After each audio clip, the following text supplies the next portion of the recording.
This is Janine Schaults, entertainment blogger for FM News 101.1. We're sitting here at Lollapalooza 2011 with My Morning Jacket. How are you guys doing? Great. Doing well. We talked about this is like your 5th interview of the day. Does it ever get old? You're just... Yeah, but yes and no. I mean, it's hard to complain about getting to travel and play music all the time. So, you know, just being on stage makes up for all the other kind of work, quote-unquote work that we do, you know. So. And I guess before we talk kind of about today, I want to talk about the Green album, which is the Muppets tribute album that you guys put a song on for. And I guess, how did that come about? And are you guys big fans of the Muppets? Yeah, we're definitely huge fans of the Muppets. I think Jim's talked a lot about the Muppets over the years, and I think that's kind of how they reached out to him. And he kind of got that Our World song together, and then we all came and kind of put a couple overdubs on it. And then, sorry, my phone is buzzing. And we also worked on a couple other songs for a project that got shelved from Disney as well.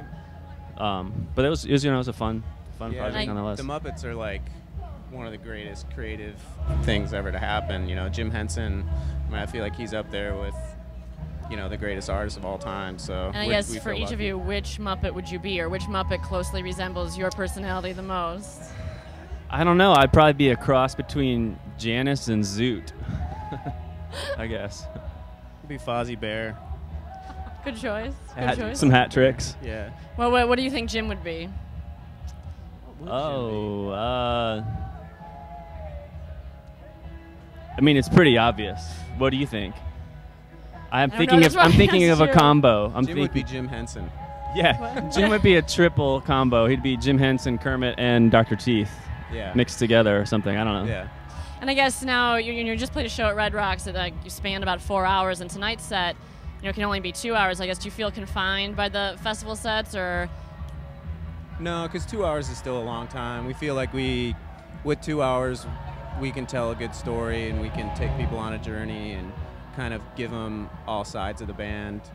And I guess how does the set list differ from a show that you're playing and headlining yourself as opposed to a fest type atmosphere? I guess, is there a conscious effort, or? We're sympathetic. We're sympathetic to the crowd and the fact that they've come long ways to be here, and they're excited, and they've been on their feet all day. So we try to keep it fun, upbeat, and try to give them, And I guess last time you played Lollapalooza, I mean, you played, but now you're headlining. I guess, how do you feel about that difference? And are you more excited, or does it make a difference? Humbled. It sort of does, and it sort of doesn't. I mean, we were equally excited to be here last time. We had the Chicago Youth Symphony playing with us, and that was really special. And they were just so great. So that was really memorable. It's like if it ends up being a memorable night, we're stoked. And is there anything in the works for tonight, like like special guests like the Chicago Symphony Youth Orchestra? Or are you not want to tell We don't know what's going to happen tonight, but we do have like our new record. It's like we're going to be playing a lot of the new record, so that's kind of our secret surprise, but not so secret, And just for final question, you've played all the fests, Coachella, Bonnaroo, and whatever, and Lollapalooza. What is your favorite fest to play, and why? I guess we have a couple favorites. I like the festivals where people have to commit to it. I like when they have to camp or they have to really get down and dirty, because I feel like those people really want to be there and they really sacrifice a lot to be there. For Lollapalooza, we can go home and shower, and we're just pretty when we come in every morning. I actually prefer that. I mean, you gotta fight the city and you gotta fight the crowds, and so there's that too. So I mean, I feel like it has its own thing. We're sort of diplomatic. Like, little festivals are really fun. Like, we played some really fun, like High Sierra and Mountain Jam, and those are really fun. And we played Coachella, and I love being near Palm Springs. And I mean, we come and play Chicago all the time. So to be able to do a festival in Chicago is like. And I do want to ask one more question. Yeah. Chicago has been a really big part of the band's career, and I guess can you describe that relationship between the band and the city? Well, I mean, I feel like we've grown from the beginning. I remember we played the Metro, and we've played almost every venue in the city. I think we played the Vic, Chicago Theater, Auditorium Theater, outdoors. Does it feel like you're coming home almost? Maybe? Yeah. Chicago was, I think, for probably everybody in the band, Chicago's the biggest city closest to our hometown. Bands from Louisville, Bo's from Cleveland, I'm from Indianapolis. Yep. So it's just kind of like a magnet. I came up here as a kid and went to the museums and all that stuff.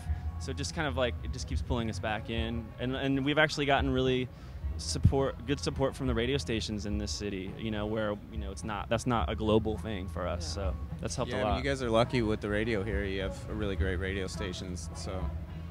Well, thank you so much for talking to us. That was my morning jacket here at Lollapalooza 2011. I'm Janine Schaults, entertainment blogger for FM News 101.1.